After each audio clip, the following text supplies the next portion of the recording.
Hello friends, welcome to కీర్తి వంటిల్లు.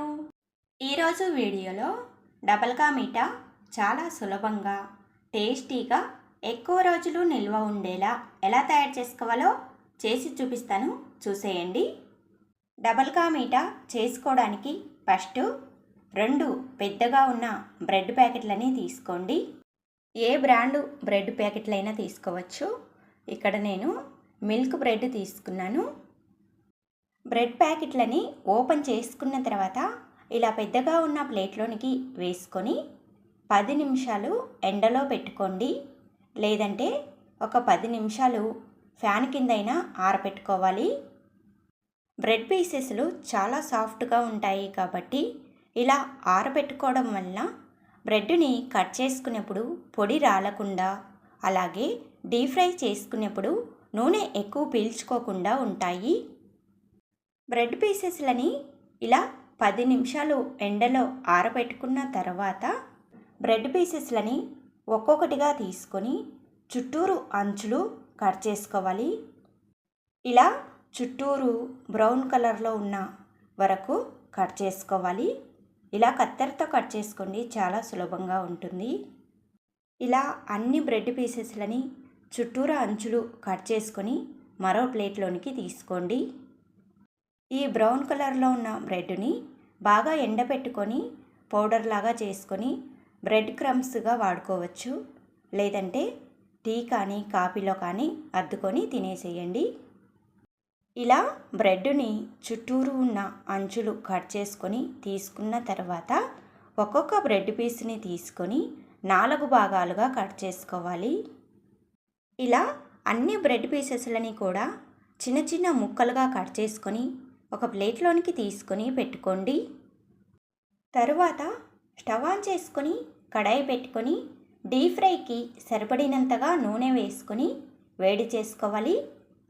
నూనె ఎక్కువగా వేడి చేసుకోవద్దు, కొద్దిగా మీడియం హీట్ చేసుకున్న తర్వాత కొన్ని జీడిపప్పులు, కొన్ని ఎండుద్రాక్ష వేసుకొని ఫ్రై చేసుకోవాలి. జీడిపప్పులు, ఎండుద్రాక్ష లైట్ గోల్డెన్ కలర్ వచ్చేంత వరకు ఫ్రై చేసుకున్న తర్వాత వీటిని ఒక ప్లేట్లోకి తీసుకొని పక్కకు పెట్టేసుకోండి. ఇప్పుడు అదే ఆయిల్లోనికి బ్రెడ్ పీసెస్లు వేసుకొని ఫ్రై చేసుకోవాలి. ఆయిల్ అనేది మీడియం హీట్గా ఉన్నప్పుడు బ్రెడ్ పీసెస్లను వేసుకొని ఫ్రై చేసుకోవాలండి. ఆయిల్ బాగా వేడిగా ఉంటే బ్రెడ్ పీసెస్లు తొందరగా మాడిపోతాయి. చూసుకొని జాగ్రత్తగా ఫ్రై చేసుకోండి.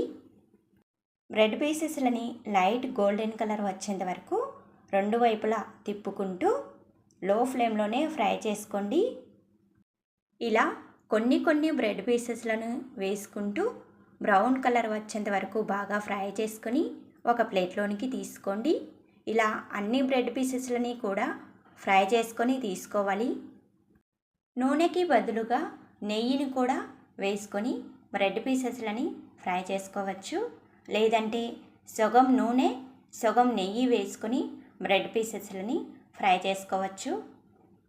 ఇలా అన్ని బ్రెడ్ పీసెస్లని కూడా 2 వైపులా బ్రౌన్ కలర్ వచ్చేంత వరకు బాగా ఫ్రై చేసుకొని వీటిని ఒక ప్లేట్లోకి తీసుకొని పక్కకు పెట్టేసుకోండి. ఇప్పుడు మళ్ళీ స్టవ్ ఆన్ చేసుకొని వెడల్పుగా ఉన్న కడాయి పెట్టుకొని 1/2 కిలో చక్కెర వేసుకోవాలి. 2 బ్రెడ్ ప్యాకెట్లకి 1/2 కిలో చక్కెర అయితే స్వీట్ కరెక్ట్గా సరిపోతుంది.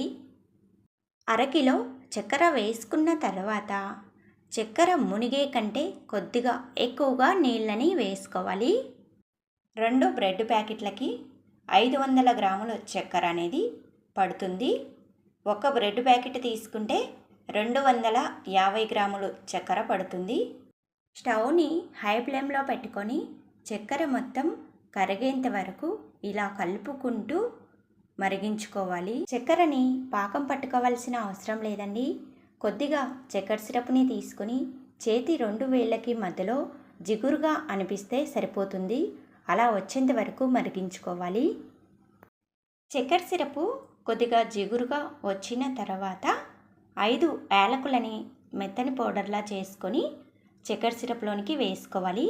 అలాగే ముందుగా ఫ్రై చేసి పెట్టుకున్న బ్రెడ్ పీసెస్లు అన్నిటిని కూడా చక్కెర సిరప్లోనికి వేసుకొని స్టవ్ని మీడియం ఫ్లేమ్లో పెట్టుకొని బాగా కలుపుకోవాలి.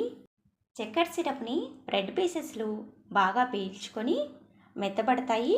అలాగే డబల్ కా మీఠా గట్టిగా ఉన్నట్టుగా అనిపిస్తుంది.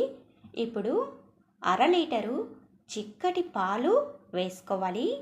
కాచి చల్లార్చిన పాలైనా వేసుకోవచ్చు, పచ్చి పాలైనా వేసుకోవచ్చు, కానీ చిక్కటి పాలు వేసుకోవాలి. పాలని ఒకేసారి అన్ని పాలు వేసుకొని కలుపుకోవద్దు. కొద్ది కొద్దిగా పాలు పోసుకుంటూ కలుపుకోవాలి.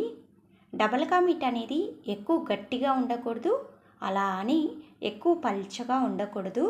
చూసుకొని మీడియంగా ఉండేలాగా పాలు వేసుకొని కలుపుకోవాలి. పాలు వేసుకొని కలుపుకున్న తర్వాత డబల్ కా మీఠా అనేది ఈ విధంగా ఉండాలి. ఎక్కువ పల్చగా ఉండకూడదు, ఎక్కువ గట్టిగా ఉండకూడదు.